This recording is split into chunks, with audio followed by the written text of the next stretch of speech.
Hello friends, welcome to VJS works. இன்றைக்கி முள்ளங்கி பச்சடிங்க. இது வெள்ளை முள்ளங்கி, சிவப்பு முள்ளங்கி எல்லா முள்ளங்கிலையும் செய்யலாம்.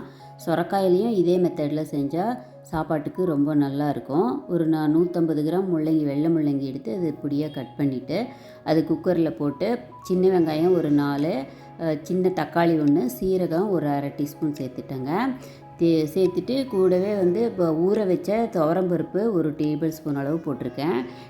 இல்லை பாசிப்பருப்பும் போடலாம். அப்புறம் கருவேப்பிலை கொஞ்சமாக போட்டு அதை நல்லா ஒரு அரை டம்ளர் தண்ணி அதிகமாக விடாமல் கொஞ்சமாக உப்பு சேர்த்து குக்கரில் ஒரு 2 சவுண்டு விட்டு எடுத்துக்கலாங்க.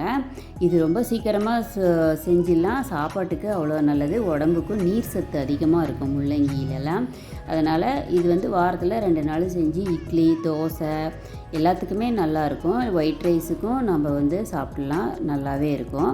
இப்போ பாருங்கள், அது வெந்துருச்சு. இதை நாங்கள் மிக்சியில் ஆறுனதும் மிக்சியில் போட்டு ஒரு பல்ஸில் ஒரு சவுண்டு அடித்து எடுத்து வச்சுருக்கிறேன். பாருங்கள், இந்த மாதிரி குறன்னு அரைச்சி எடுத்துக்கலாம்.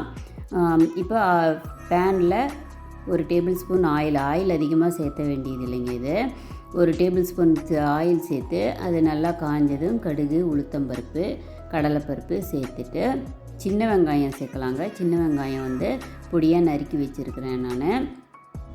ஒரு 10 வெங்காயம் அளவு இருந்தால் போதும். வடகம் இருந்தால் நீங்கள் வடகம் சேர்த்துக்குங்க. அது இல்லைன்னாலும் பரவாயில்ல, ஒரு ஆப்ஷன் தான் அது. கூடவே கருவேப்பிலை கொஞ்சம் சேர்த்து சின்ன வெங்காயம் பொடியாக நறுக்கி போட்டு வெங்காயம் நல்லா வேகிற வரைக்கும் நல்லா வதக்கணும். முள்ளங்கியில் வயிற்று புண்ணெல்லாம் நல்லா ஆறுன்னு சொல்லுவாங்க. அதனால் வாரத்தில் சாம்பாருக்கு போடுறோம்ல, அந்த முள்ளங்கியும் போடலாம், இதுவும் போடலாம். இப்போ வாசனைக்கு கொஞ்சமாக பெருங்காயத்தூள் சேர்த்துட்டேங்க. இப்போ புளி கரைச்சி வச்சுருக்கேன். அது ஒரு குழிக்கரண்டி அளவு புளி தண்ணி சேர்த்துக்கிட்டேன். கூடவே காரத்துக்கு சில்லி பவுடர், அதாவது மிளகாத்தூள், தனி மிளகாத்தூள் ஒரு டீஸ்பூனும், மஞ்சத்தூள் ஒரு 1/4 டீஸ்பூனும் சேர்த்துக்கலாம்.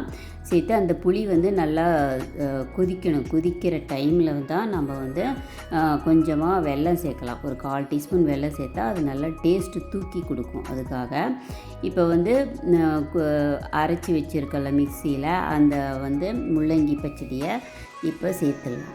சேர்த்துட்டு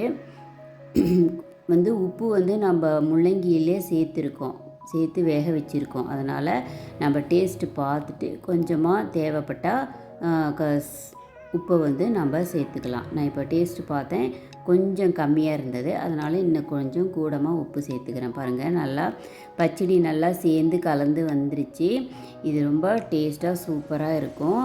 ஒரு தடவை கண்டிப்பாக ட்ரை பண்ணுங்கள். இது சூடான இட்லி, தோசை, சப்பாத்தி எல்லாத்துக்குமே சரியாக இருக்கும். நான் உப்பு கொஞ்சம் கம்மியாக இருக்குதுன்னு இப்போ கொஞ்சம் சேர்த்துருக்கேன் டேஸ்ட்டு பார்த்துட்டு. அப்புறமா இப்போ கடைசியாக கொத்தமல்லி தழை தூவிடலாம். கொத்தமல்லியை நல்லா பொடியாக நறுக்கி இது கூட சேர்த்து கலந்து அடுப்புலையே ஆஃப் பண்ணிவிட்டு ஒரு 2 நிமிஷம் அந்த வானிலையிலேயே இருந்தால் நல்லா சூப்பராக வெந்து வந்துடும். அவ்வளோதாங்க, முள்ளங்கி பச்சடி ரெடி ஆகிடுச்சு. இது நீங்கள் வெள்ளை முள்ளங்கி, சிவப்பு முள்ளங்கி இதில் மட்டும் செய்யலாம். பாருங்கள், நான் சூடான சாதத்தில் கலந்து சாப்பிட்றேன். ரொம்ப ரொம்ப டேஸ்ட்டாக சூப்பராக இருந்தது. நீங்களும் ஒரு தடவை கண்டிப்பாக ட்ரை பண்ணி பாருங்கள். ட்ரை பண்ணி பார்த்துட்டு விஜேஎஸ் சேனலுக்கு சப்ஸ்கிரைப் பண்ணுங்கள். ஃப்ரெண்ட்ஸுக்கெல்லாம் ஷேர் பண்ணுங்கள். இந்த வீடியோவை லைக் பண்ணுங்கள். தேங்க்ஸ் ஃபார் வாட்சிங்.